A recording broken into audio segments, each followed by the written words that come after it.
order the special closed session and board meeting for Mount Diablo Unified School District Board of Education for April 29th at 6 p.m. Our first order of business is our call to order and roll call. So, Ms. Mason? Here. Ms. Mayo? Here. Ms. Cowan? Here. Ms. Durkee's here, and we're expecting Mr. Lawrence any minute now. He's coming. Okay, we hear him coming. No. I'm sure he'll be joining us shortly. And if you would please join me in the Pledge of Allegiance. I pledge allegiance to the flag of the United States of America and to the republic for which it stands, one nation under God, indivisible, with liberty and justice for all.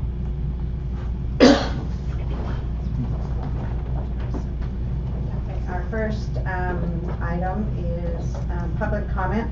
The public may address the board concerning items that are scheduled for discussion during the special board meeting only. Government Code 54954.3A. These presentations are limited to 3 minutes each, or a total of 30 minutes for all speakers, or the 3-minute limit may be shortened. Speakers are not allowed to yield their time. We have no public comment. So we have no public comment. So we will go on to 4.0 is our business action items. 4.1, service agreement contract with Leadership Associates to conduct superintendent search. There it is. And so I guess we're looking for a motion. It's an action item.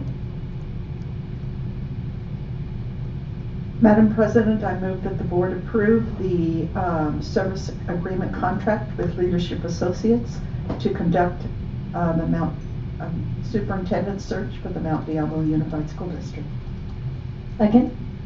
Okay, we have a first and a second, and we'll go to vote. Here, wait,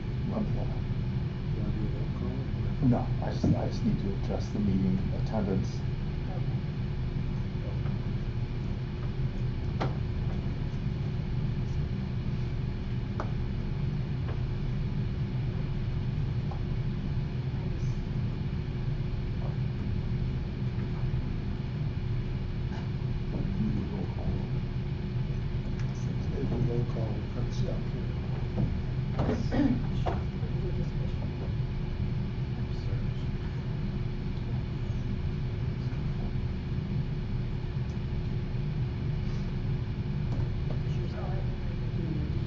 No. Oh, we got it? Go for it. Okay, we got it. We got it. Because they're doing something over there. Yeah. There we go.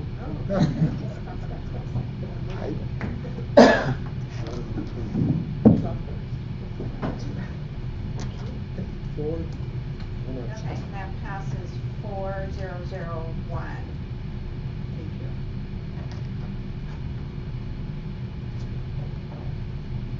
Okay, now we'll go to 4.2 superintendent search process. And so I'm happy to introduce Sally Frazier from Leadership Associates, who's going to take us through this next agenda and process. First of all, I'd like to thank the board very much, I think this is on, for the opportunity to come before you and to be able to work on this most important task. I know that you understand the significance of this search, and our firm certainly does too. And I also want to indicate that Dennis Smith, our managing partner, will be part of the search process. He was unable to be here this evening, so he is aware of the items on the agenda, and we have been in close contact. So thank you very much for this opportunity. You know how important it is. I've provided an outline of items that we'd like to cover on the open session so that we have an understanding of the protocol and how to contact board members to keep you informed of the process as we move forward. So I believe that was provided to you in advance.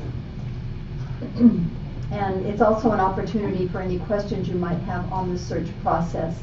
I came a bit early today, and so I'm delighted to have had an opportunity to talk with your general counsel as well as with your head of your HR department, and of course working with Debbie has been very delightful as always. So that those parts have kind of been met earlier on in the day. In terms of looking at the spokesperson for the board, we just want to have clarification. In most cases, board presidents are the spokesperson. And it used to be that we'd have one contact for information that we would be sharing, but with email contact, it is really efficient to be able to provide the information to everyone. It takes a little bit off the board president to have to forward information that we send. We will send it blind copy.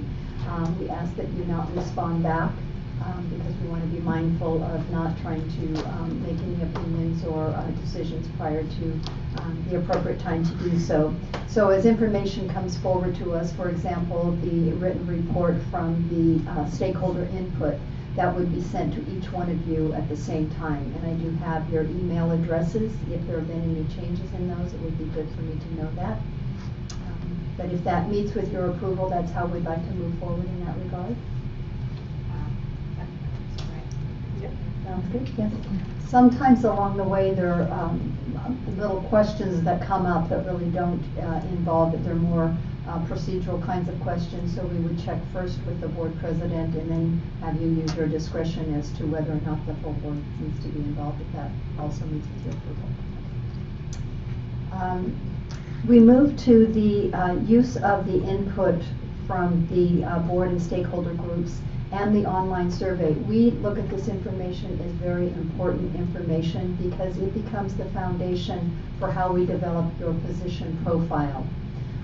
We have one on file from the last time. I was reviewing it earlier this week, and what you were looking for there, almost every other word had something about people, person, interpersonal skills. There was a certain real emphasis in a given area. So what comes out of these input sessions is our ability to see what themes are coming forward. And when we do this evening, when we talk with you, you will get the information that you have submitted. When we talk to the various groups, we provide that information to you, what they gave us in terms of a group. We wouldn't say X teacher said, but the teacher group, these are the comments they have, so that you have an idea of that information as it comes forward. We also have gone to an executive summary report that helps summarize that, but you will get all the raw data along with it. And the online survey, you'll get the specific responses that people have provided. And there is a copy of the online survey that Debbie is providing to you at this moment. I know that she had made copies earlier today so that you know what people are being asked. It does ask them to identify what group they are representing, but they may choose more than one. They may be a parent and also a staff member, or a parent and also another foundation member or something of that nature, so they get to choose more than one criteria that they may be representing. We have found that many people choose to use the online survey. It's convenient, it meets people's lifestyles. So we still want to offer as many face-to-face as is necessary, but this is really kind of the compressed time, no matter what the time frame might be, because we need this information in order to develop the position profile. So it's important that we do this at the early stages. I know that Lisa and Debbie were working on this earlier today to try to look at kind of some schedulings that were offered to them to see how they might fit in groups.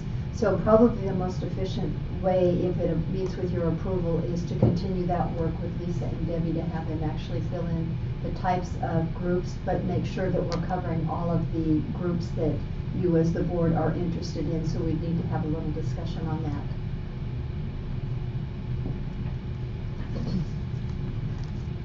Are we discussing that now? Yeah. Is that what you want to do? Yeah. Yes, if that's, there was a list that was developed at the prior one, and it had, DLAG, PTA, principals, teacher groups, classified groups. We want to hear from the associations as well, and whatever other groups you might have, as well as having at least one, if not two, evening forums where people can come in general, and that, of course, is at your discretion as well. How do you see that?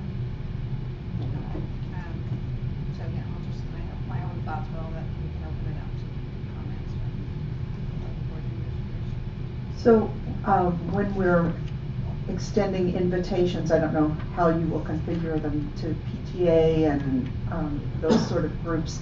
You might want to consider adding 2 foundations. We have 2 district-wide foundations, the Mount Diablo Education Foundation, and also there's the Music Education Foundation. They provide services to our students across the district, and they may be on some of the other lists as well, the individuals, but just if an invitation was extended to them. Thank you. So I think one of the ideas that was discussed by at least a couple of us, I think, was a group that would be, have representatives to some of our committees like CAC, PAC, PTA, the Equity Committee, and then I think, is that what you think it would fit into that category as well? So I just want to say, I think sort of a more umbrella thought is I have to say, I am hoping that we can strike a healthy balance between moving on this aggressive timeline, or this assertive timeline. And one of the reasons I feel that way is trying to minimize any length of time that we need for an interim superintendent, because I think you're just always kind of on hold, and so I think we want to get to selecting a superintendent as soon as we can, balanced with making sure that we've created lots of opportunities appropriately for people to provide input. So as I know, I've tried to think about that, things that will strike that balance. And given what you just said, your experience with the online survey being what probably people who maybe aren't associated with some of these other categories that we're going to be talking about are likely to use it. People tend to like to do that. That conversation versus, and also balanced with, we talked about feeder pattern meetings, but sometimes when I sit and think about just the complexity of that by itself and the time frame and how there's only so many days in a week and so many evenings, etc. I think I think that's something really worth drilling down on, is what we think is most appropriate to make it available, accessible to people, in their communities. But I think we've also shared or heard that, sometimes you get so few people coming, so if we can think about maybe there are some feeder patterns that can be done together. I'm not saying we should do that, just think something we should think about and talk about. So. Absolutely. And go ahead. I'm sorry. I was just wondering if you've ever added a question to the survey that would say, it would acknowledge that they're completing this survey now. Do you anticipate attending one of the in-person meetings?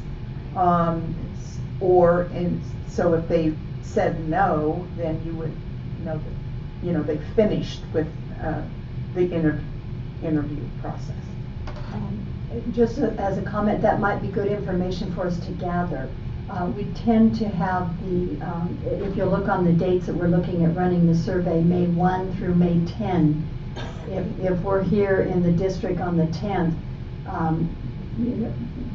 we like to have a little bit of time after, at least a day, so that if people that come to the face-to-face meetings know of someone that would have liked to have been there but couldn't, we can still direct them to the survey. But that would be interesting information for us to put someplace on the survey. Is there a preference to face-to-face or the online? That might give us some good information. I can give one example of a recent district where we had 1,000 survey responses online, which was the largest number we have had. And we had 12 people show up for the evening community input session. And to us, that's somewhat telling, because that's more the pattern that we're seeing. it's difficult to get to a later meeting. We try to have them at, sometimes at 5:30, sometimes at 6:30, so once people go home, it's so much harder to go back out. So, you know your commuter patterns, and we're happy to provide whatever you determine would be best meet the needs of listening to your stakeholders. We also make ourselves available for phone calls. People send us emails, so we have a variety of ways that people can contact us. As I recall, in this district, in the last search, there was a group at a community college that wanted to meet as a group, and they met in an office and did a conference call with us. So we got the information, and they were together, so they were comfortable with that. And so, you know, we worked with what people saw as meeting their needs as well, and we're happy to do that. I just want to check on this timeline. It says May 8th and 9th, consultants meet with staff and committee designated by the board. So is that when we're talking about all these meetings with any groups in those 2 days? Those 2 days, and then also the possibility of the morning of the 10th. And then if that doesn't do it, I mean, there are a lot of slots in those 2 times, and that would allow for, I think we said today, 3 evening sessions. And if we divided into 2 sessions each evening, we could actually do 5. So it's just how we want to structure it. I just know that traditionally, when we do anything like this, we go to each feeder pattern. And I understand that a lot of times you don't get a lot of people there, but I would rather err on the side of caution and have people say, you know, I missed the meeting, darn it, and you didn't even come to our community. So that's where, and I understand there's a time factor, but I really think it's important we hear from all of our community. And we do have, one of the models that we have submitted allows for that. So that sounds like it may be the preference of the board. Can I ask if you think all those kind of feeder patterns need to be in the evening? Not necessarily. Question for the online survey.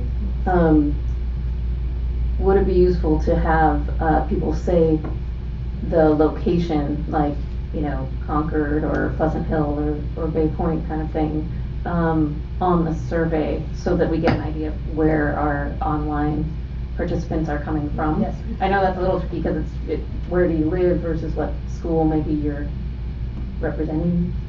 So it's a question of how you ask the question, but it would be nice to get a sense of the geography of online respondents. What would be your preference to the city or the school or the attendance pattern? I would say in that case, the city. The city.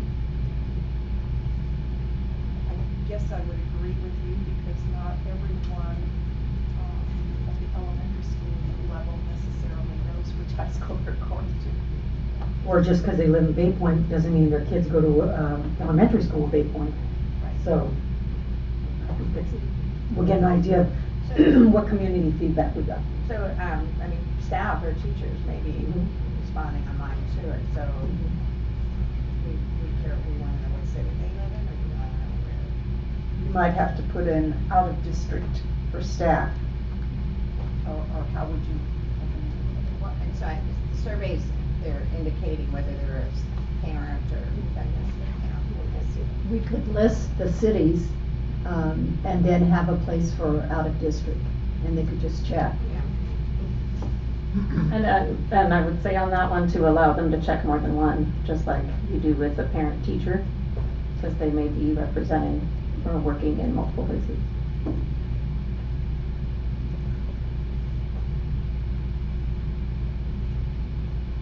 So you are thinking that an employee would identify with the city where they work versus their city of residence.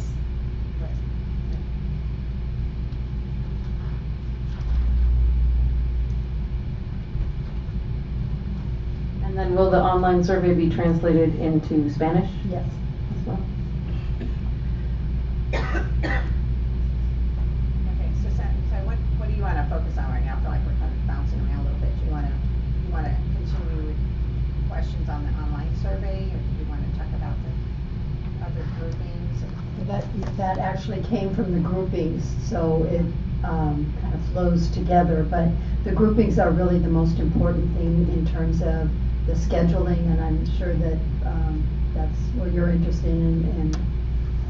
I don't know if you have a list where you typically distribute district information. That's a good place to start. It usually covers Indian service organizations and some of your civic. Key communicator list is what you're looking for. Yes. So maybe from just to go back to the feeder pattern conversation. I mean, let's try and finish that one. And so, other comments and thoughts about doing one per feeder pattern. Is everybody feeling agreement? Would that match up with what we did for the facilities master plan meetings, for example? One in each Yeah. feeder pattern? Yeah.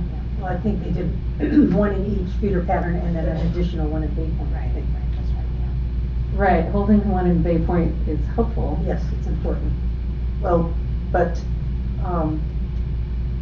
what about the elementary and middle schools in Clayton?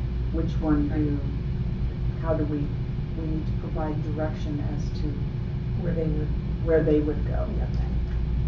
But we wouldn't create a separate one. That would be one of the ones. There may be an expectation.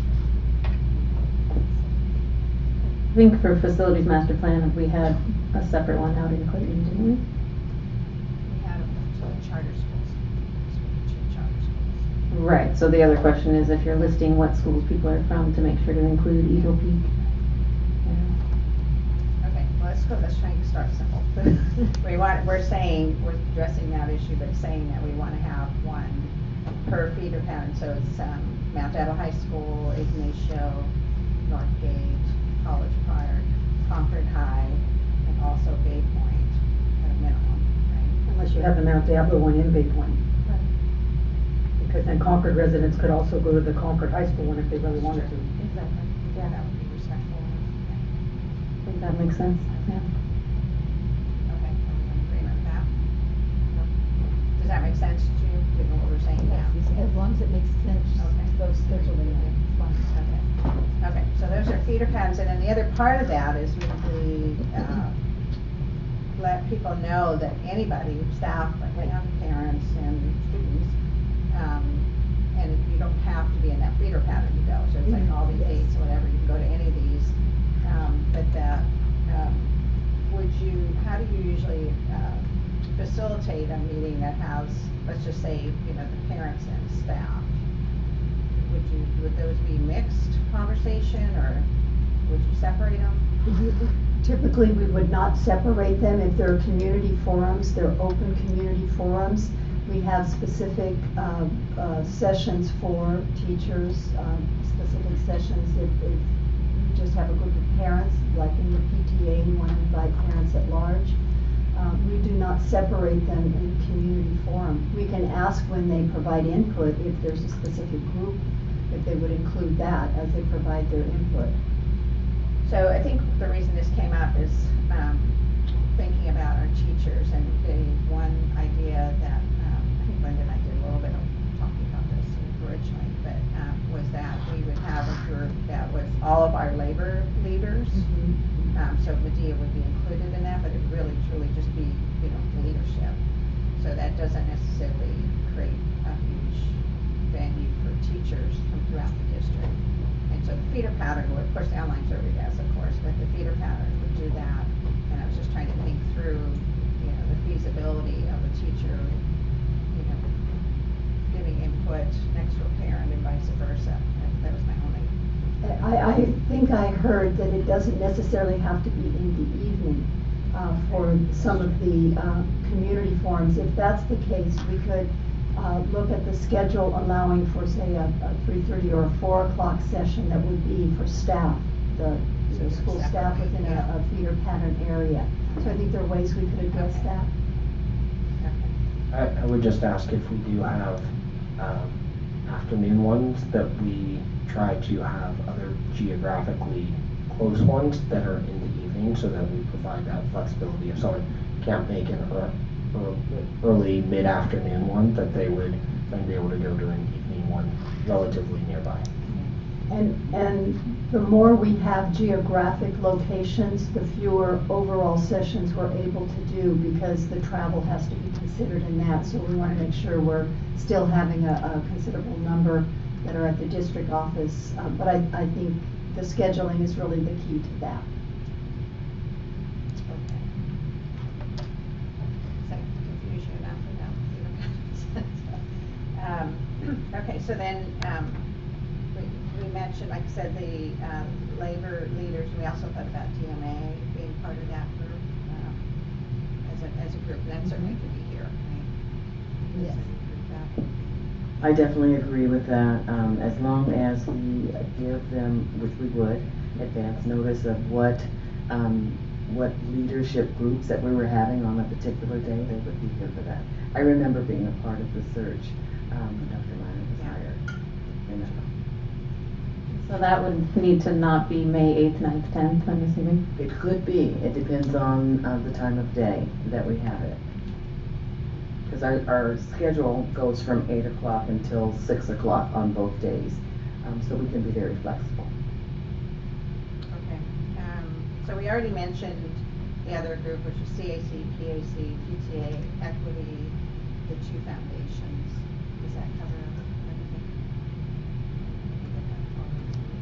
What about the business advisory? Should we also part of that? There's a wellness committee, wellness advisory, and the budget advisory, and then there's also the TMAC.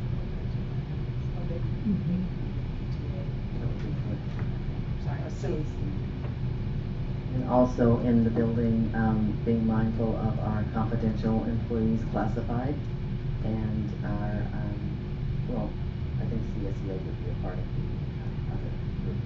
But yes, that's one. I mean, I think the only thing about that is it's a, you know, like one or two people, right, from each of those labor groups, right? So what this concept is, so I guess the question is that work? And again, people will have opportunities, if they're tied to either have or anybody to go to either have. So there is an event in Sacramento on May 9th that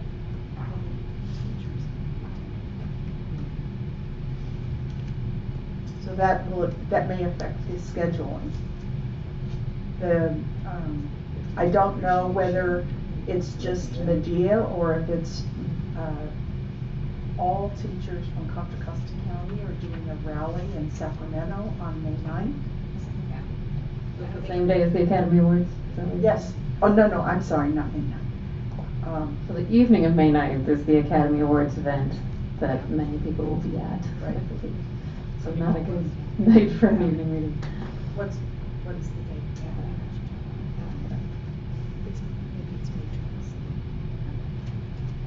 The other idea was with meeting with cabinet. Actually, the idea for the meeting with cabinet, which we are working lunch, Okay. if you were available for that. Yeah. And then we talked about, you had mentioned, so, you know, like business, we have a lot of strong relationship with business folks and city councils. So another grouping for that, again, that could be here, you know. And we might want to think about, you know, other civic groups, like you said, that we work with.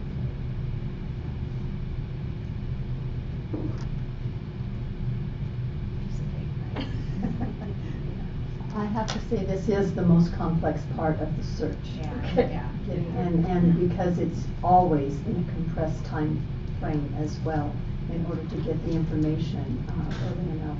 But the report really is informative, and it's provided to the board, but it's also provided to the successful candidates. So they have that rich background of information as they come into the district. So since I made that little opening remarks, I guess I want to pause for a second and get other board members' comments on their thoughts on this timeline, and again, with the idea of trying to find that balance between finding the next wonderful superintendent and, but, you know, making sure we do due diligence and getting input, you know, because, yeah, what are your feelings thoughts about this timeline and accomplishing that. You can see how complicated it can get, so anybody have a comment or different idea? We're good? So I guess just to clarify what you're saying, it sounds like you've said, so 5 meetings, one that are the town hall type community meetings, one in each feeder pattern, Mount Diablo being Bay Point. And then separately, one meeting that is each of the, that invites all of the unions leadership. Leadership, right. And then another meeting that invites the various committees, or were there 2 there? Yeah, no, I think it's one, yeah, right? So that would be Yeah. CAC, Budget Advisory, ELAC, DLAC, PTA, all the ones that you would, Right. that would all be a single meeting? Right, yeah, so a representative, you know, or, I don't know how they would each go out. So we're selecting, but yeah, so not y'all come, but, you know, a representative, right? And then another one that is, it's a cabinet, and another one that is a business, city, and other city groups. Principals, usually principals as well, site principals in some place. Well, they're part of, the labor, I mean. Okay. To the same degree that. So they would The still challenge have- of that is it's really just the leadership, and so it really isn't, you know, but again, principals would have the opportunity at the feeder pattern, right? And blending some of the groups can be an advantage because it helps individual committees see the breadth of the complexities in an organization. So there can be some rich understandings that come from that. So we like to see some of that blending as well, so that we're not looking at silos, we're looking across the organization. So then in terms of including our English as a second language community or non-English speaking, that would be with the DLAC, and then also with the online survey being in Spanish, is that correct? I believe last time the DLAC asked to have a separate meeting, so if that occurs, we would want to honor that, yes. Also, we traditionally have translation at any meetings we have out in the community, so should not be an issue. So when you're inviting the groups from PTA, CAC, may I suggest that we allow them to invite 2? Sure, no problem. Yeah, absolutely. Because folks are more comfortable trying to get their vice chair or something. Yeah. Sometimes No, I think that's right. And what role would you suggest board members have if they attend these meetings? Should they just be listening? Should they be asking any questions? Can you share a little about this? Typically, we don't encourage that board members attend the meetings because we want people to share information that sometimes they feel that they're not as comfortable sharing if a board member is present. But if a board member is present, not taking any kind of a center role or anything in that, be more of an observer. I presume that would extend to not having board members represent any of the committees or organizations that they might be part of, that they would Yes. have another representative. That would be our position on that. It's just more comfortable for people to speak when there's not, you know, the kind of the authority figure that is Sure. present. Thank you for that question. But I think we should come to a decision as a board, so we're all on the same page. If we're not gonna attend, we don't attend. Okay, just as long as we're all on the same page. Right, yeah. Okay. I wasn't angling to attend. Me neither. But, I just wanted to clarify. We and get make sure. plenty of input right here, don't we? Yes, ma'am. Okay, that's good. That's good. But certainly hope you would take time to do the survey. Do you want us to do the survey? Sure. Yes. Really? If Those you'd like boxes to. expand? Yeah. Well, I mean, we Well, would sometimes indicate it's board just- member, right? There's a slot, there's a box for us to check I'll off. check that to make sure. Okay. But we often have board members that do respond, and sometimes they don't take the survey, but they want to see what's on the survey. And so they access the survey, perhaps is a better way of describing it. So yeah, I don't see specifically school board member as one of the. Oh, would a candidate then, if you had a particular box for just school board members, Yeah. look at that weight that Yeah. information more heavily than the community survey. Yeah, I don't think I personally don't think Share we with should the be doing the candidates. survey. They don't see they see the total categories, they don't see the responses that apply to the board member. But Those are grouped in with everybody else's. absolutely, yes. Okay. The only place they might see that is after today, after we do the qualities and characteristics today, they will have that as part of their report. So But that's open session. Does it not make sense to just say board members don't do the survey? Because If we're that's giving your comfort plenty of level, opportunity absolutely. Otherwise, right? Right. Because- Fine either way. Well, because we're gonna discuss it, we have this session to talk about and ultimately. But I might make have the a decision. brilliant idea a week from now. You can call me then. Yeah.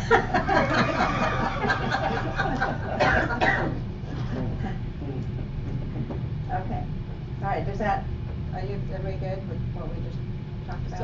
So what did we decide on? Do the survey or not do the survey? I So said your, no, just your personal fear is feedback. that if our answers are mixed in with everyone else's, that it would, weight the survey in some way? No, I meant if the I got you.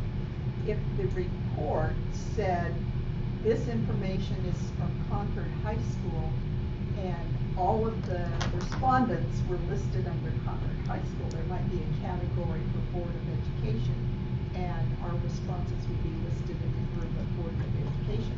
If our responses are mixed in with everybody else's, unless I'm extremely knowledgeable about each of your writing styles, I'm not gonna be able to discern what you've entered.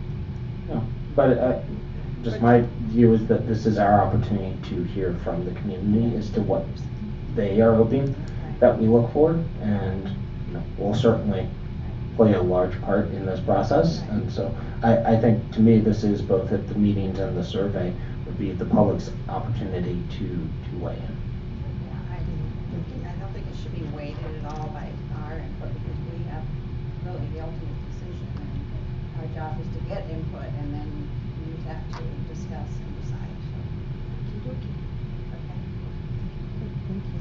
So board members will also not be attending the sessions. Right. We're filling up that one, that's it. Or the survey. Got it. So does that apply to spouses as well? No, I'm just asking. It does to mine, but I'll I'll say leave it that. depends how much to you. duress is placed on the spouse.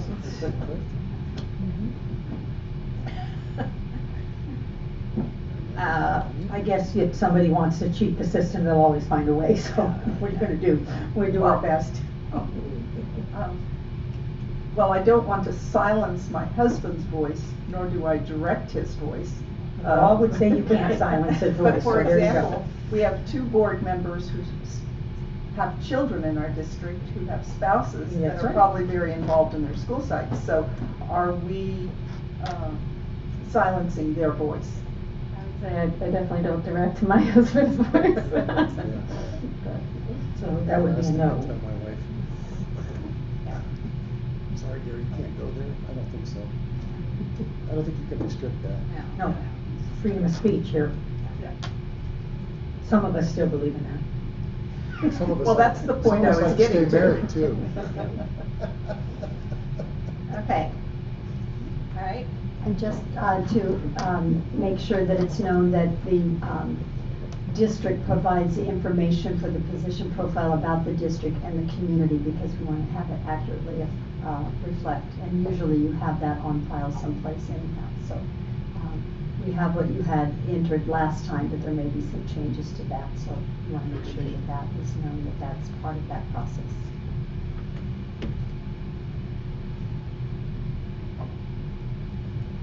I guess I'm just observing that this timeline might get a little out of whack around trying to do all of this, but we can deal with that probably, right?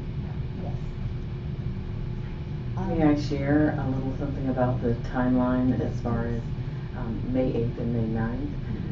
There's 2 rooms that will be reserved for each of these meetings, and the meetings will be for 14 groups each for about 20 or 30-minute intervals. So at the same time, in one group, Sally may be meeting with the principals. In another room, Dennis may be meeting with the Chamber of Commerce or our budget advisory. So it's very structured, based on what it is that, and who it is that you would like, to be presented at the meetings. But the meetings are all day, in 2 separate rooms for both days. What did you say about 14 groups? Did you say how many? There's about 14, that was in previously, scheduled meetings, 14 different Slots. groups. Oh, slots. 14 I see, different slots. slots, Okay. for groups.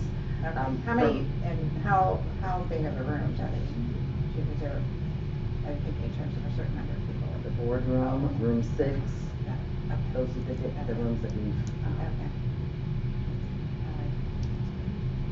So there would be 14 total slots where different groups could be meeting with either Sally or Dennis. correct.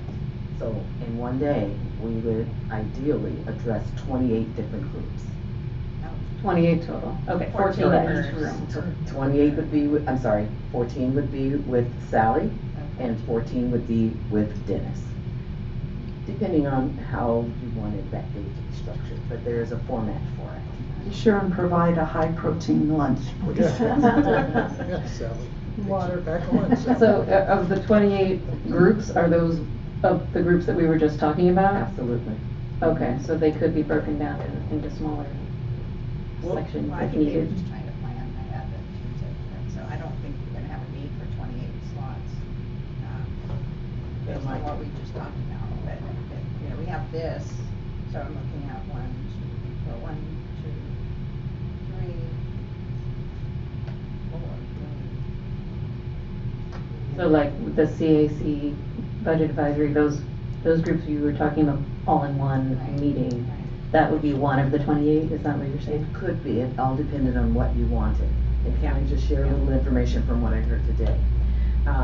We would meet with the confidential employees, PTSA or PTSO leaders, business partners, district cabinet, schools like council reps could be a separate group, as they might be, have a different lens than another type of parent group. CSEAs, executive board, clerical staff, community leaders. I mentioned college reps, I think, and budget advisory you mentioned, and city reps. So it. Okay, so it you have a varies. different list than what we just talked about. Some of them are different than what you mentioned, Yeah. yes. And so some of them, it sounds like we were combining, you know, so like labor leaders was all the labor groups together. I believe that the concerns of Medea may be different than the concerns that CSEA or CST may have, when they are asking, about what they want in a superintendent. So in that way you could separate each group, have CSEA come in and then CST and then, and is Medea still scheduled to be negotiating on May 8th, 9th, 10th? They are. And is that for the It full could day? be, it could be anyone in Medea that would attend that search, if that is what you decided to do. We can do it that way. Medea Them decide. leadership. Yep, they can decide if they want to decide. So, But we want to be sensitive to if there are ones they want to have go or busy doing something else. That's what I'm saying, like, Yeah, would it be yeah. possible to have them do May 7th, for example, like, are we that attached to May 8th and 9th? Or you can have. That we're it- gonna try to schedule them at the same time? You can schedule the meeting after negotiations. It does not have to be locked into a particular time. We can be as flexible as the board directs me to. Okay, well, so I guess So, Ms. Murphy Oates mentioned PTA, PTO leaders. So if you were to invite every school's PTA, PTO leader, that would be, say, 45 to 50.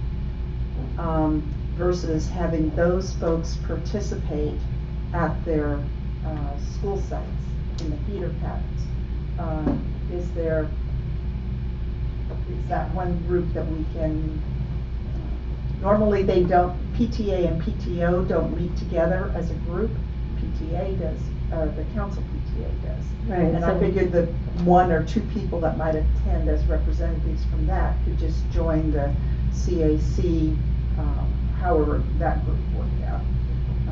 So do they need do we need a separate meeting for just PTA, PTO leaders?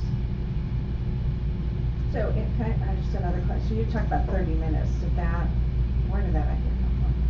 That's the structure from Leadership Associates. Typically, that's, if there are some groups that we know are going to be large, you can stretch it to 45 minutes. But usually, because what we ask them is to talk about the qualities, characteristics, the experiential background. And so, it's not like, what do you want in the whole world? It really tries to narrow it down to qualities and characteristics in an individual and experiential background. So a half hour to 45 minutes. 45 minutes is really a long time. If you had a group of 50, though, I would suggest that we have 45 minutes. I don't think we want.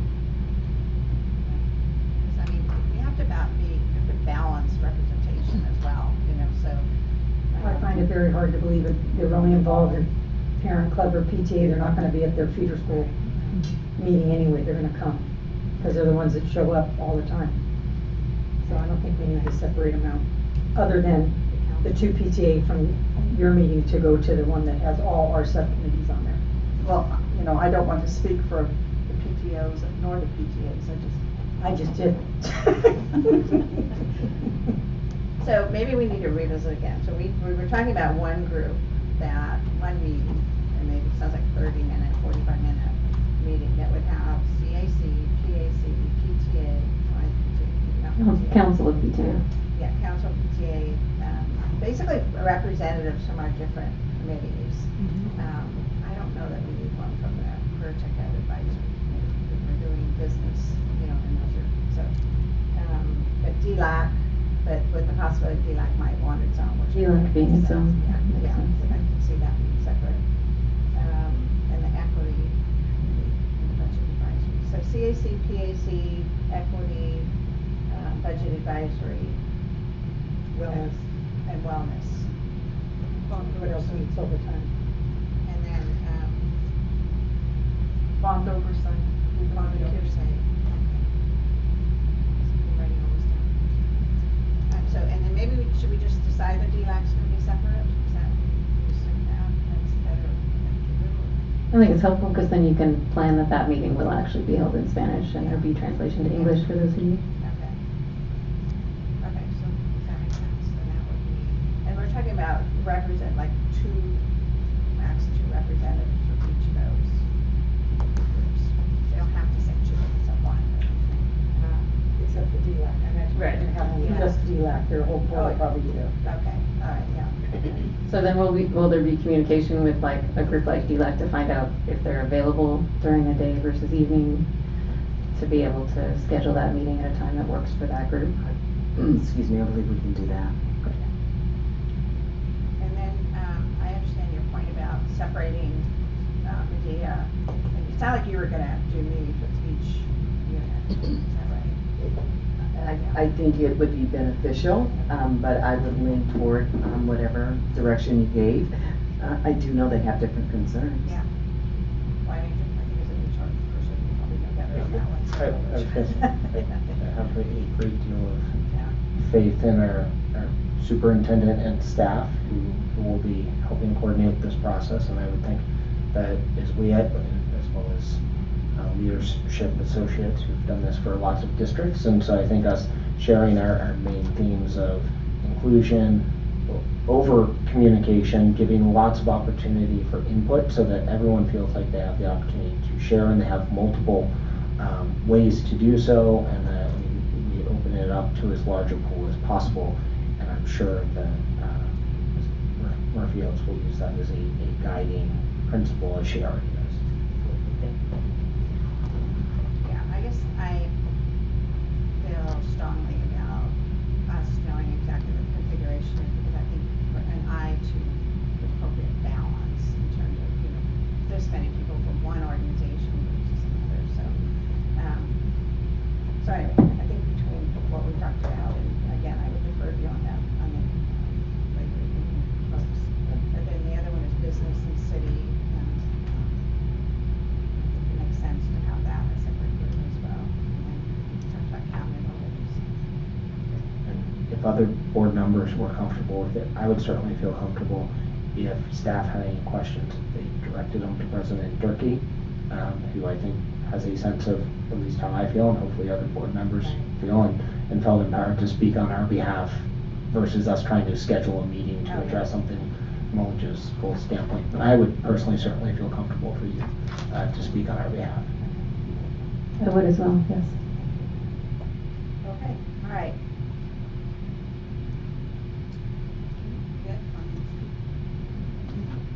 The next had to do with when the online survey would be posted. One suggestion was May 3 through 10. The timeline that you were given revised this evening has May 1 through 10. And the longer it's up, it's not harmful to have it up a little bit longer. It's more the notification that it is up through whatever system the district uses for notifications for mass information of that nature. Is there a reason to turn it off by the 10th, or? So we can gather the data to have the position description. The advertisement for the position was placed in the Association of California School Administrators, EdCal, on, will come out next Monday. And so as applications start to be requested, we'd like to have the position description for them available. So it's that time frame that we're seeking. Thank you. So the online survey will be posted on the 1st or the 3rd? Can be posted on the 1st was the new, the longer the better. Yes.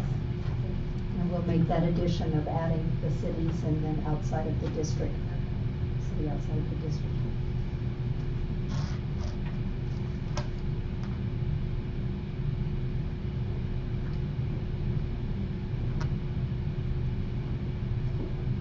And I'm going to add also that did you attend an in-person, or do you intend to do something about the in-person versus online survey only?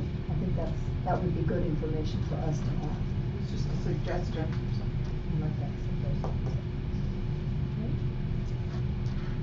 Okay. Need to move to the timeline. The timeline that was presented here had the 8th and 9th, and as I mentioned, the 10th, the morning of the 10th is also a possibility, so we'll see how things roll out on that. Then the posting of the online survey, May 6th and May 20 are the advertisement dates.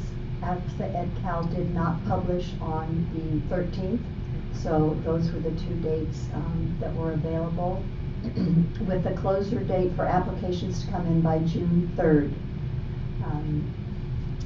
Let's see, and actually, as soon as it's posted or filed with AXA, it becomes posted on their online posting now, so it's already actually available online for people to access information.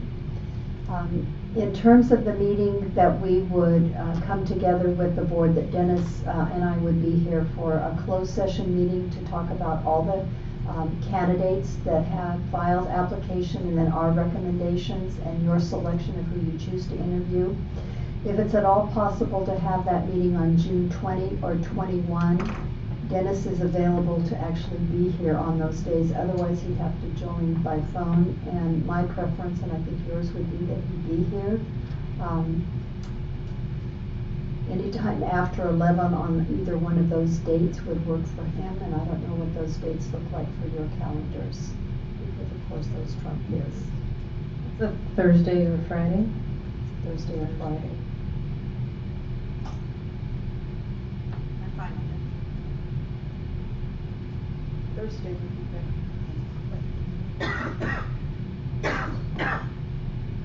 I don't have my calendar, but I'll make time for it whenever we decide it is. How long would the meeting The meeting, I would anticipate it being about 2 hours. What we do then, and we have piloted a new way of review of applications where we provide access to the board in advance of that meeting electronically for a specified period of time where you can actually go on and see the confidential file prior to that meeting. That often took a lot of time because you hadn't had the opportunity to see them before. We've used that in a couple of districts, and it has really worked quite nicely for people's kind of comfort level with the information that then was shared. And then we also finalize the interview questions, which again, you would have seen the suggested interview questions prior to that day. And then we come together and talk about finalizing those, and of course the location for the interview. So that 2 hours should be comfortable with that advanced information. I can make either date work as needed. I'm sorry, what were the dates again? June 20 or 21.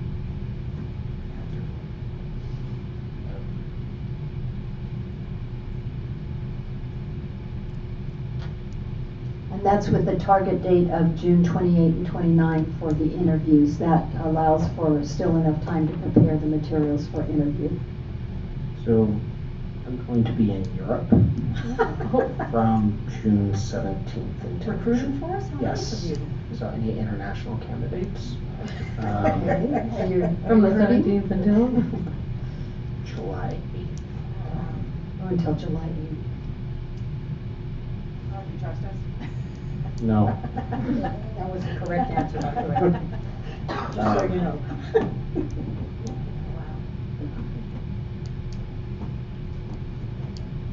So at the board's pleasure.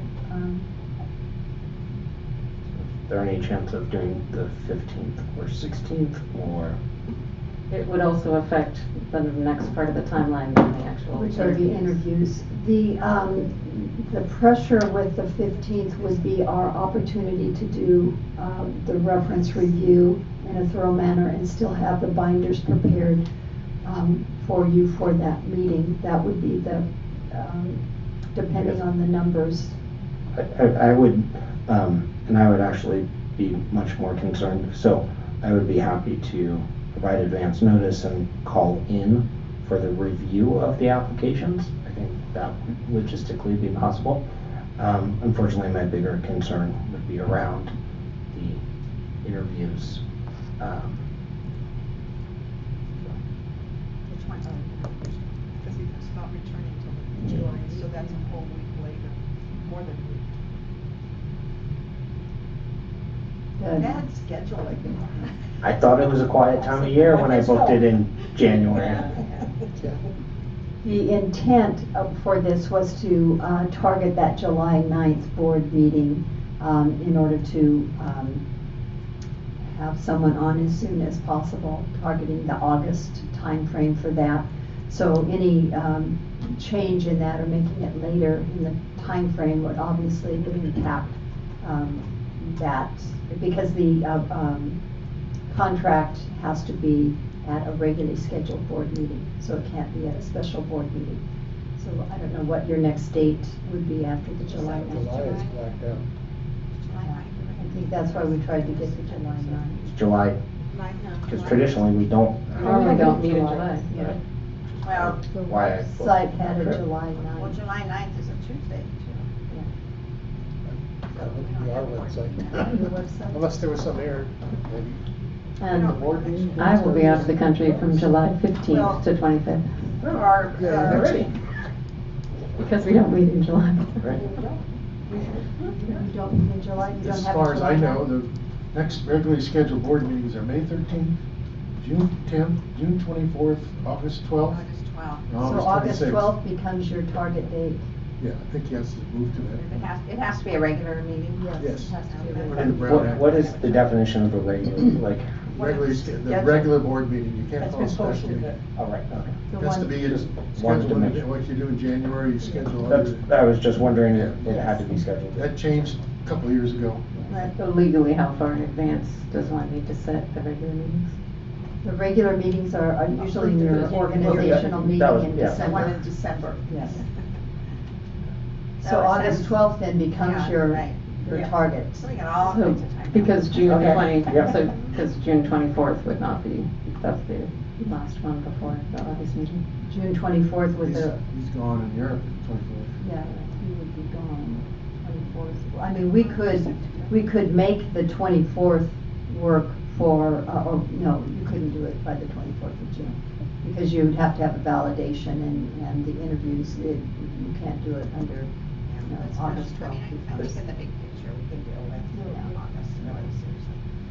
So, but now I go back up to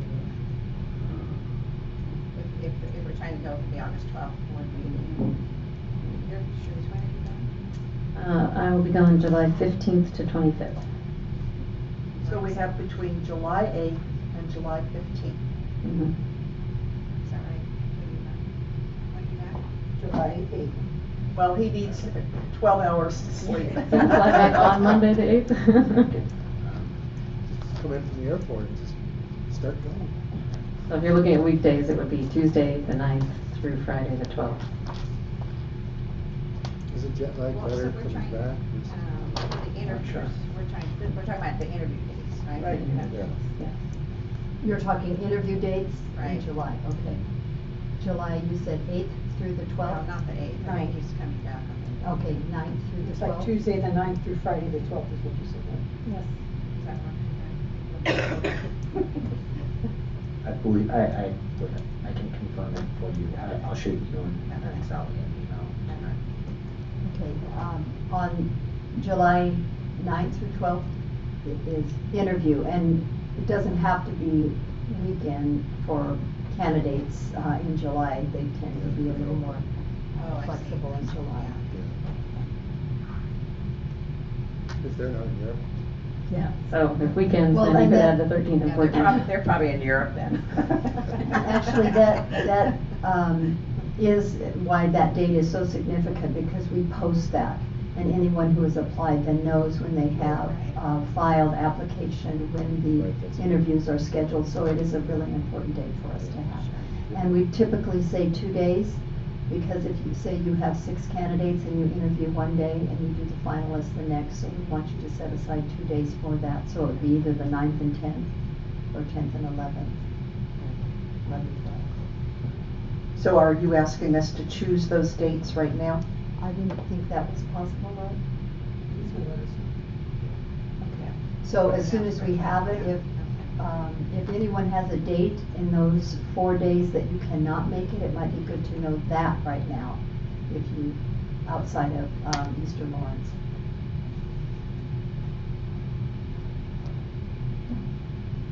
I can do any of those days. I have no That's exactly what I was thinking. I'll be in the garden with kids, so I'll be here. And then perhaps we look at June 28th might be the selection date then, if that were, if you already had that date set aside for interviews. Did you do that or not? Okay. So, like, we certainly don't want to do the week of 4th of July, I'm guessing. June 28th would work well for me. June 28th. So please clarify what you're That's a looking Sunday, to. 28th is, oh, no, June I'm sorry, I'm 20 in the wrong month. Yeah, June 28 is a Friday, but that would be for the selection of candidates Yeah, I can do to that. interview. So we would Instead of June eliminate, 20th. you would be deleting June 20th and changing that to June 28th. Correct. Does that work? And June 20th was fine with me as well. They want to change it to June. I know, but I'm saying, I can do either. I'll just be calling. Well, if we're not going to interview until the second week in July, it actually gives us more time to do reference review, so June 28th Great. would be preferable if that works for your board. Yes.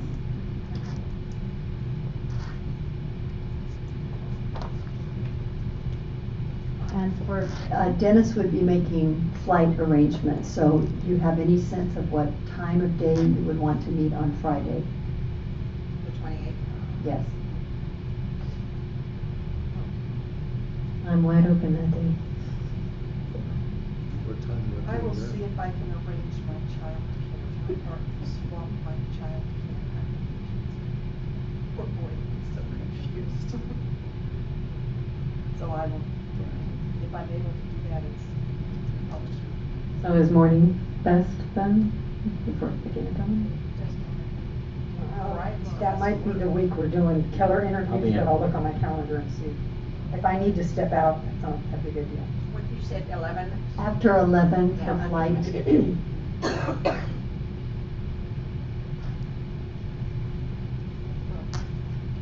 Well,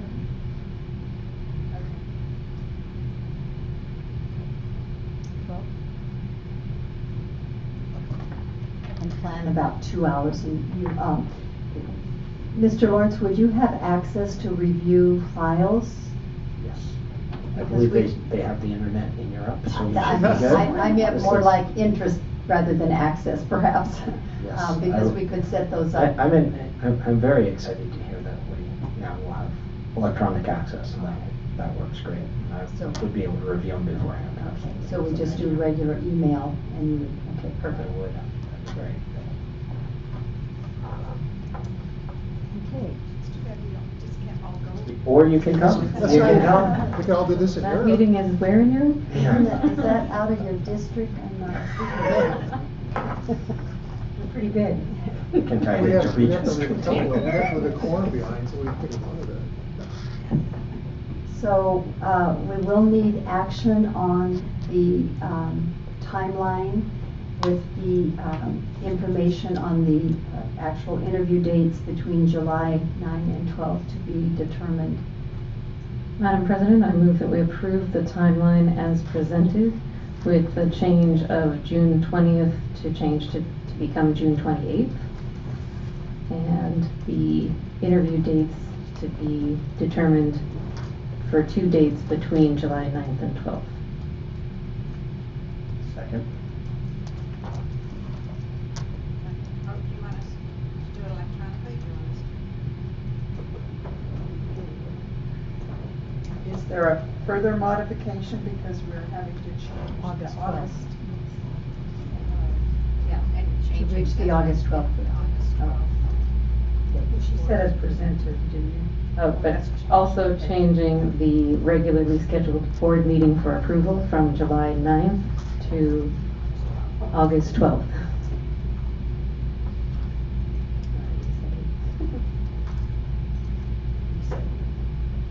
Second.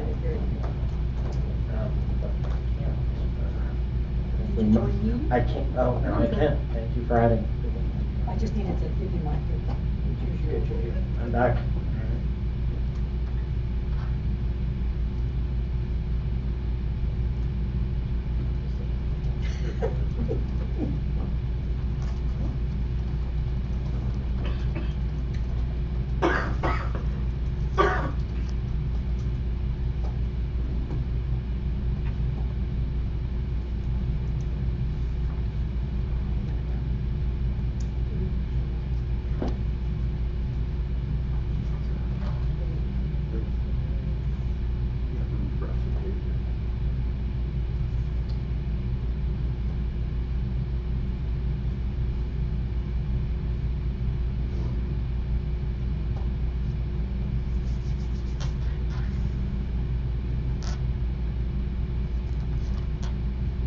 Mr. Spencer, do you believe with the August 12th contract agreement, then our new superintendent would be beginning probably around September 1st?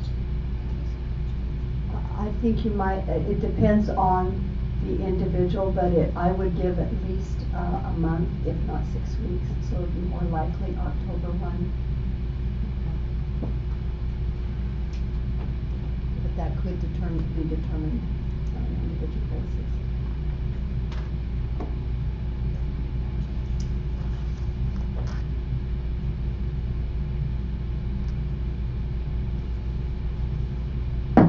Sorry, that passes 5-0-0, thank you. Does that information need to be included here for information to you to share with candidates? You know, the Potential start date. employment. Oh, yes, we would talk with any candidate about that, about how early they would be able to be available. That would be part of our recruitment and discussion with applicants.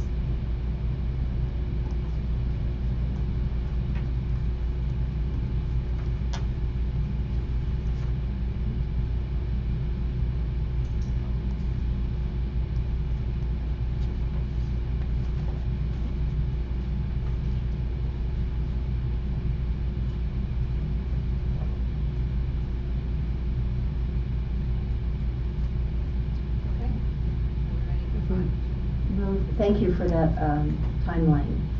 Moving to the recruitment efforts, we would begin, once we have a sense of what you're seeking, we would begin to make contact. As I mentioned, or has been mentioned in the past, our firm has twice a month conference calls where we talk about openings, and so we talk about potential candidates. So some of the recruitment is in that regard.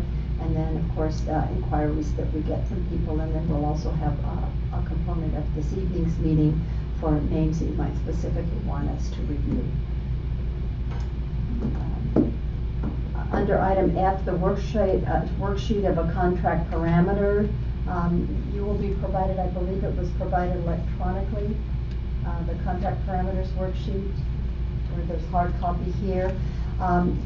This is a worksheet that we give to applicants if they're invited for interview. You're not asked to fill this out, but we want to know what their parameters are. What is their salary expectation? What a work year, that kind of information, so that when you have selected a finalist, you have that information also to use in terms of your selection. If we have someone that comes in that says, I need $500,000 and the sky's the limit, we need to know that ahead of time, because we don't want to spend your time inappropriately nor the candidate's time inappropriately. So this is useful information as you get into just seeing if you're within the realm. I have not seen that document, have you? Okay. I think it's forthcoming. Okay, is that something that we would need to approve formally, or? No, it's just information that we want you to know that we're gathering on the candidates that you will be interviewing, so that if there's a question about that as you're in the interview process, we will have that information available. And we don't ask it of all applicants, only those that are invited for interview. Thank you. Then we wanted to make sure that, I believe that those that have been designated to receive the information from Leadership Associates in terms of the administrative packet of information that kind of guides through some of the invitational letters in terms of the stakeholder input, the various suggested ways that agendas can be posted. So that kind of information has gone to Ms. Maurer, as well as, I don't know if you received a copy of it? So we've gotten that information out in case there are any questions or as issues arise, that's a packet that they can go to for guidance. And Penny Pyle is the executive assistant that is assigned to this search, and she is available by phone, and I think we have her contact information as well. And then want to look for consideration of location for interviews.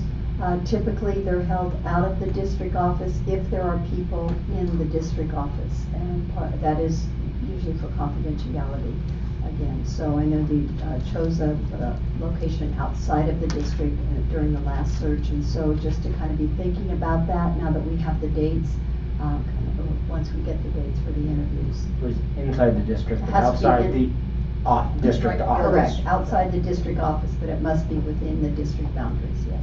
What did they do last time, out of curiosity? It was, Concord Hilton. okay, Concord Hilton. The other time it was, another time it was Pegasus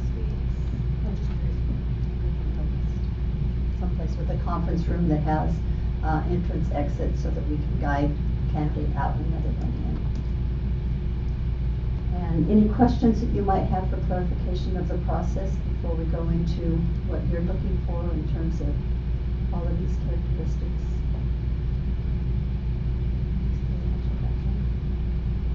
Okay, so seeing none, we'll move into that at this point. And this is the time that we gather information from you about what you're seeking in your next superintendent. The qualities, personal qualities, professional qualities, experiential background, what types of training in terms of degrees that you may be interested in seeking in your next superintendent. So however you choose to start on that, I can jump around, or if you want to start with qualities in terms of personal and professional qualities. I might be a good way to organize us.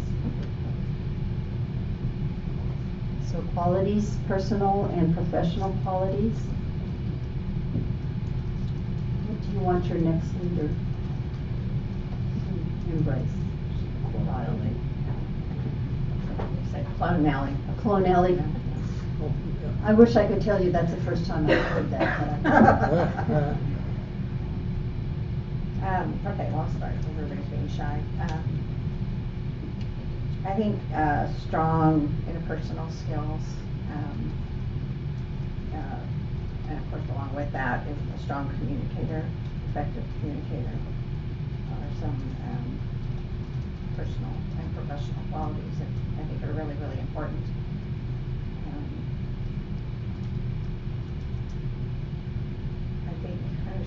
I think someone who is self-reflective and is able to comfortably acknowledge when maybe he or she made a mistake or things didn't go the way expected, and is okay, not to take it lightly, but has that ability, has enough experience. I think that comes with experience. You're not so insecure that you can't say, I didn't do that right, or I didn't get it, or something like that. I think someone is comfortable in his or herself, so that can acknowledge that, and show what was learned from it, and what they might do differently. I'm sure there's a better word for that, but I don't know what it is. So I think in that category, those are the things that rise to the top for me. For me, it has to be honest, ethical, can maintain confidentiality, and have a strong backbone, particularly with this board, because I think part of the reason we're losing our superintendent is because some of us don't know how to stay in our lane, and it just made it difficult. So it has to be someone that's willing to tell a board member, that's not your job, that's my job.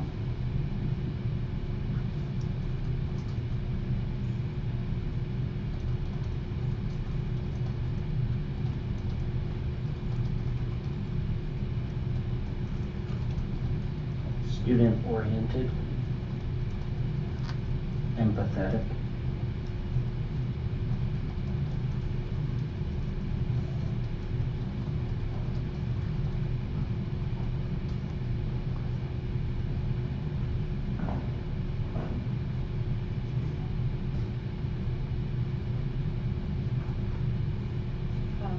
receptive to new ideas, and being able to struggling right now, bring a group to consensus, be a good facilitator, bring a good group to consensus, because we know that all of us, as even 5 individuals, but also our community, is going to have a broad range of viewpoints, and we need someone who's able to look at those, identify the key ones, and then bring groups to a unified support position on different issues. That means they have to walk on water.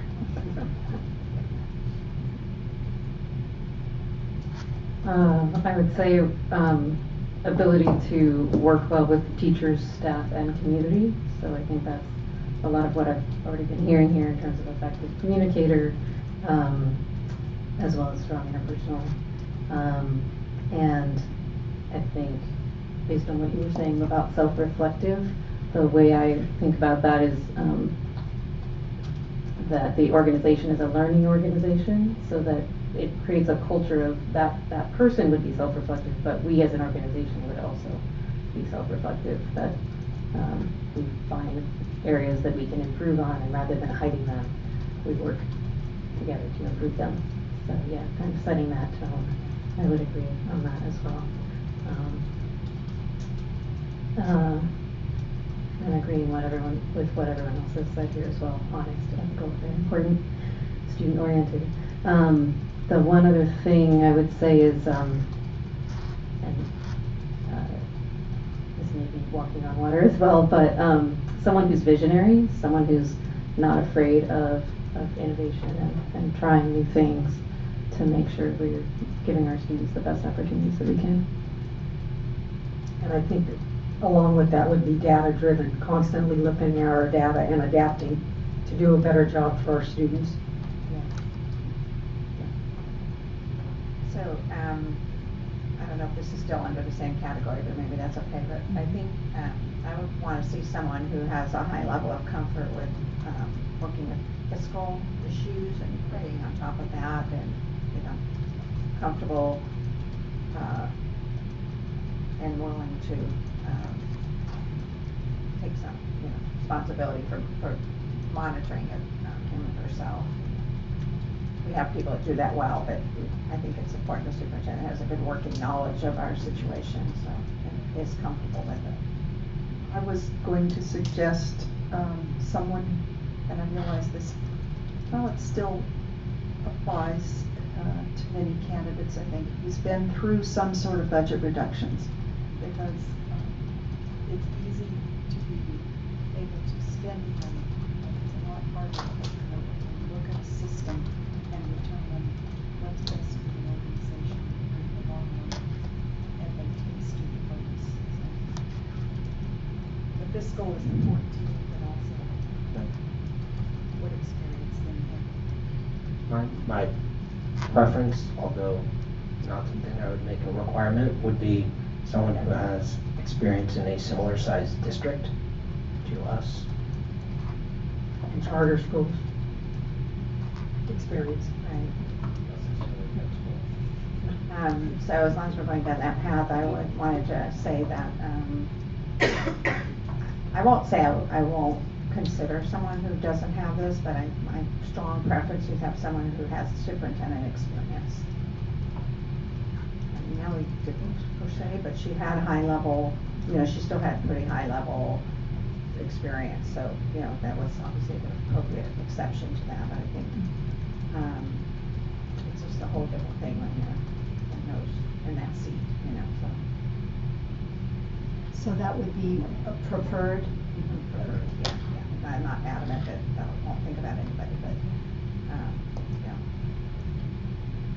Kind of the opposite, that for me, it would be nice, but it's not a huge Deal breaker. deal breaker for me personally. In part because Nellie didn't. Right, looking at how well it worked with Dr. Meyer, there may be some opportunities there in terms of if there's someone who's had the experience in a large district, has kind of the background that we're looking for, but would have the flexibility also to move into a new district at the timeline that we're looking at as well. If you're an existing superintendent, that might be tricky. We could put just preferred on it. It would not eliminate others from consideration, and it wouldn't be a deterrent from their applying. So, I think an important question for us to provide consideration around is, do we want the individual to have the doctor? You're saying yes? No, I'm just saying, I thought it's a good question. I was kind of grappling with that personally.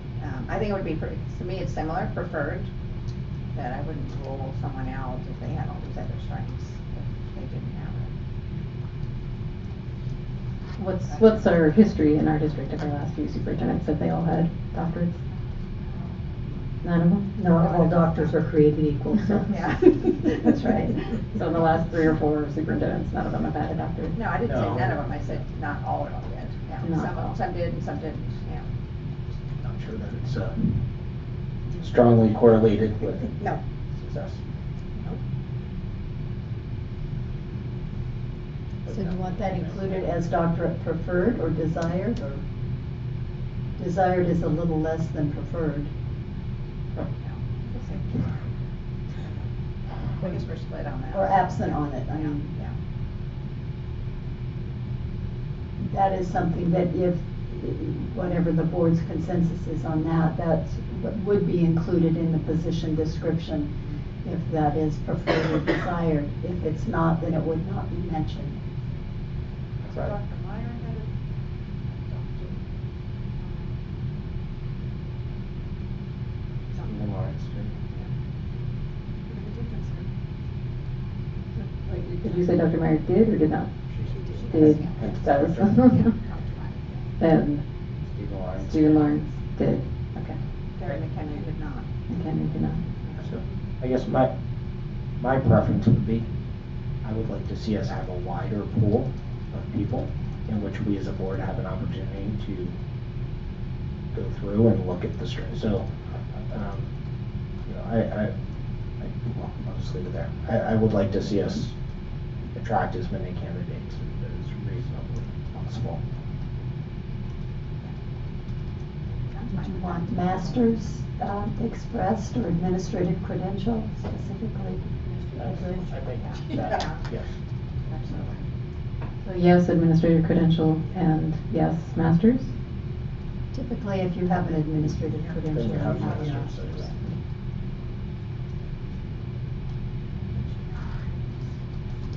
What about in California, out of California? As long as they're not from Denver, because I don't like the Broncos. Just kidding, it doesn't matter to me.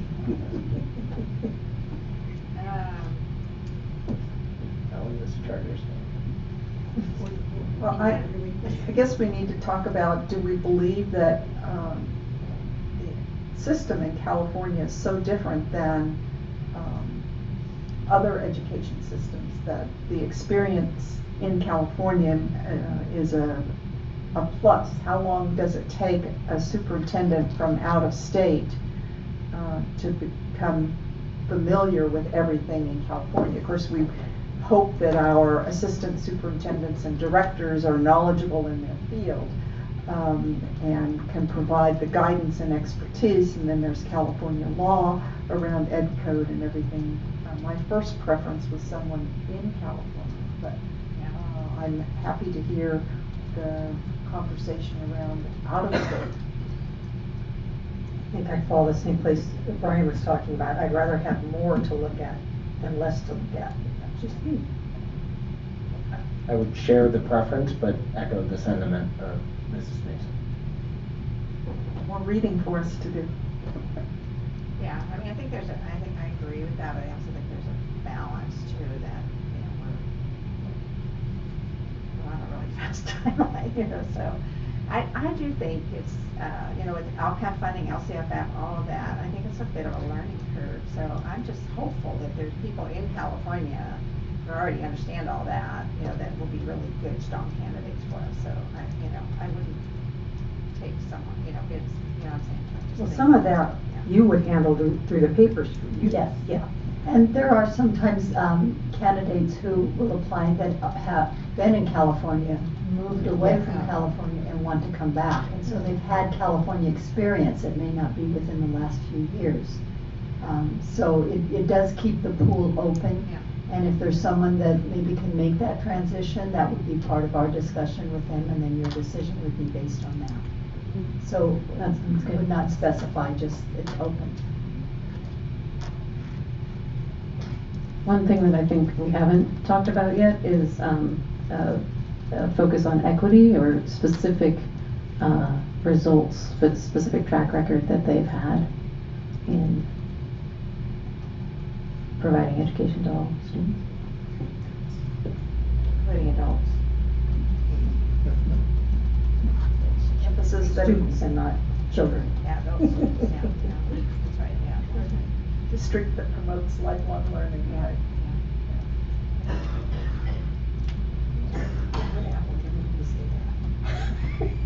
So I think what we're looking for is a proven track record where they can point to specific results.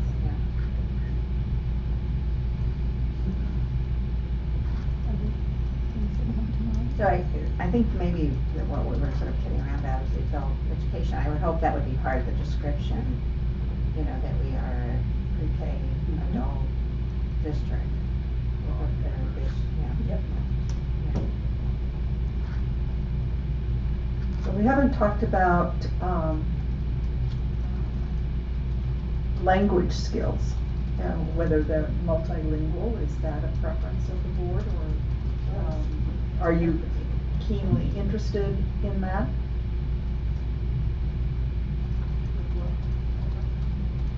Fluent in English and preference for multilingual.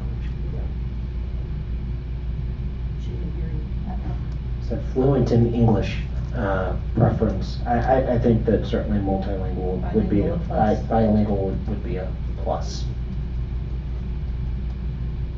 So bilingual. Some languages more Yes. valuable than others. Bilingual desired, would that? Well, does desired reduce the pool? So, I mean, someone may be comfortable in a language but may not feel fluent, and I wouldn't want them to discount that. I guess that's a question that we can handle on an interview process. I don't know. Maybe So- bilingual candidates encouraged to apply, something of that nature? Yes.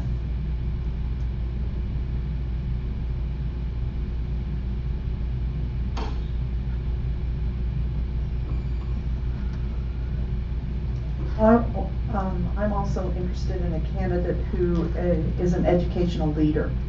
So I guess that means I'm looking for Instructional leader, yeah. instructional leader, that they've had experience, at least in one or two levels, perhaps all three, I don't know. Right. And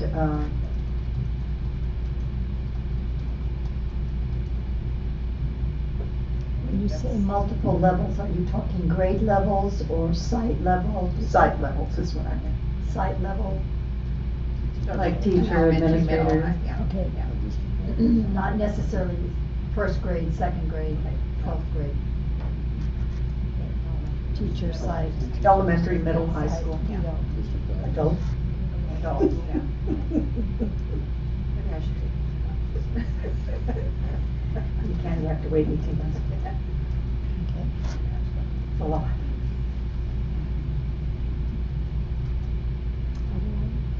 Are there some other categories that we haven't discussed yet? Said? Well, looking at, you mean, for this, the strengths of the district, the challenges before the district, and when you go into those other qualities and they come forward, when you know what you're going to be challenged with over the next few years, you might say, oh, by the way, we need someone that has. So what are you most proud of in the district when we go out to talk to people about why they would want to be here? What comes to mind? Our students. We have amazing students and programs. Have the diversity of our students and also of the choices that we give them, whether it's the magnet schools, the career training, the international baccalaureate program, College now. I was the also construction.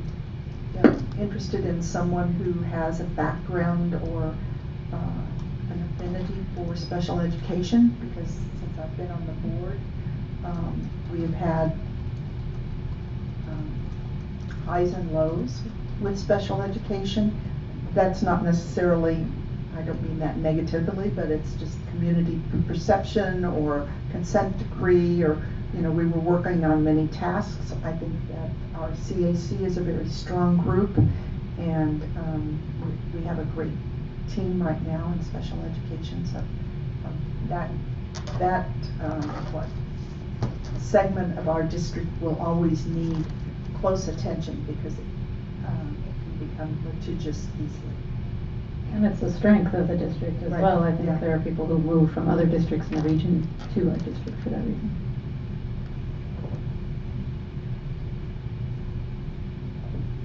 I think our career pathways, academies, focus on that, on opportunities for students, pretty broad. That takes, I don't think all educators or all, certainly superintendents understand, what's involved in that, or understand or maybe appreciate the value of it, so that's something that would be important as well.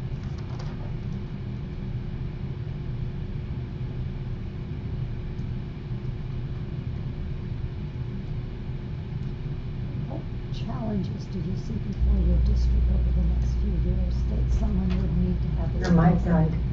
Oh, my God. What challenges do you see before your district that someone would need to have a skill set to address? Turn this diverse district, special education, you know, some of those same things. But then in addition to that, I would certainly put fiscal. Yep.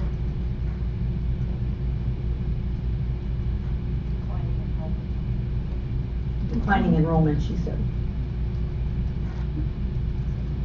The redistricting process, Oh, yes. to embark on. I did talk to Sally about that. I know you're apprised of the process that's coming forward. The candidate that would come here would have to be able to deal with that issue, you know, eventually. It won't happen right away, but will happen. Right. With our current timeline, when will we be complete? 2022. Right, but if we've approved the maps in mid-August, then the superintendent, new superintendent starts after that. We don't know, we haven't even started talking to anybody about it yet, which, well, some of us haven't talked to anybody about it yet, which brings up another issue, is I do think we have some issues with our board.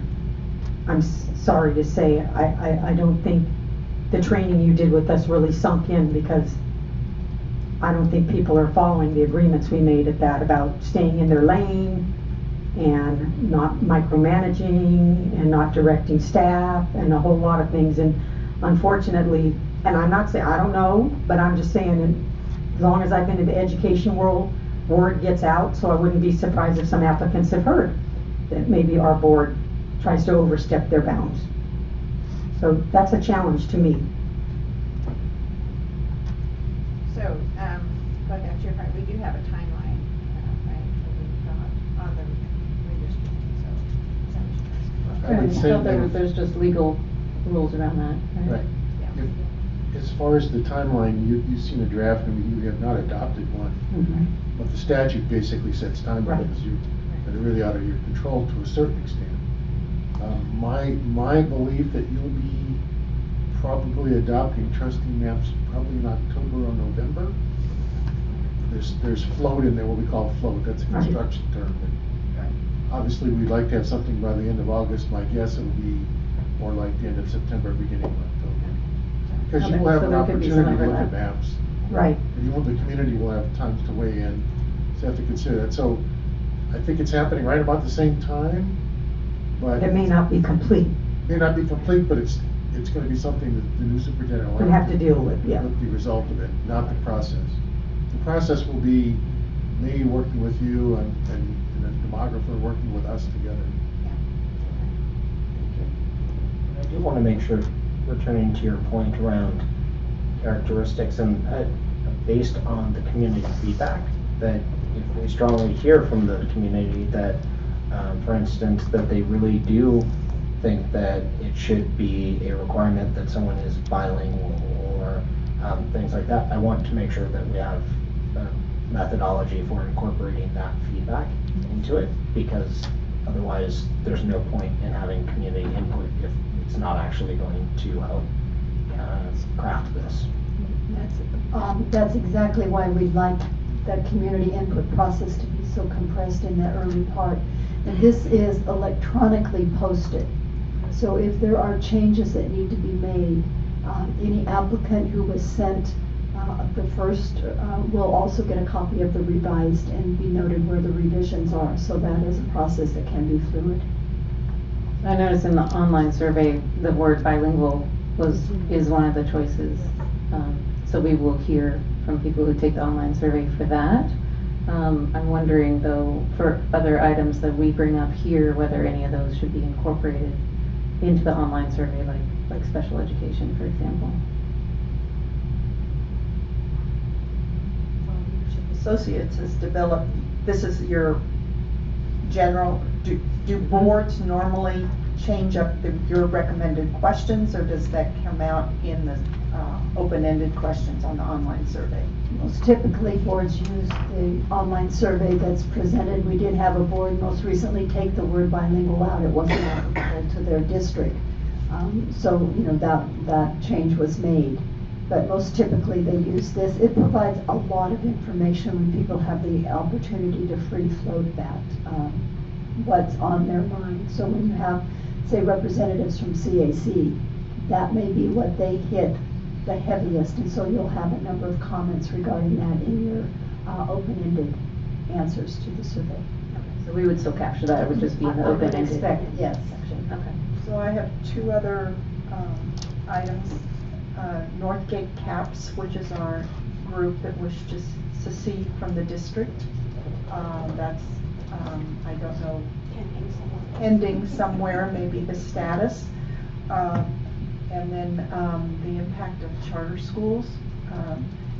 At least one of the charter school groups has indicated that they would like to establish more schools in Contra Costa County, and we may be the beneficiary of that effort. But that's a big question mark, but I think it's something that we should keep on the back of our mind. And it goes hand in hand with declining enrollment as well. And you said Northgate, is that one word, two words? One word. One word. That's, Sally, I forgot to mention that to you in our conversation. There is a petition filed by a local group of folks in the south part of the district to break part of the district away and create another district.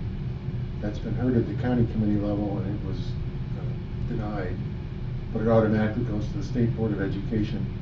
We don't expect a hearing probably in the next year or two. And I'll say here for the open public, I'm not optimistic about their chances at the state board level either, simply because of the demographics of the proposed district. But it's something that the candidate should be aware of. Yeah, right. And that's Northgate CAPS. CAPS, it's an That's what I- acronym. Okay. In terms of school district challenges, one other area that I would like to see us, our new superintendent focused on in the future would be our the math scores of our district. I think that's an area of improvement that we could be working on in particular.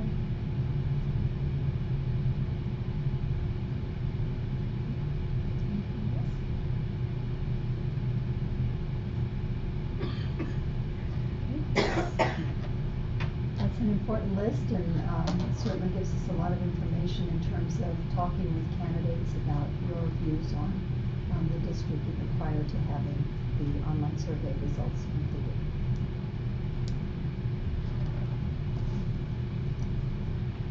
If there are no other questions regarding the process or the procedures, we can move into the closed session.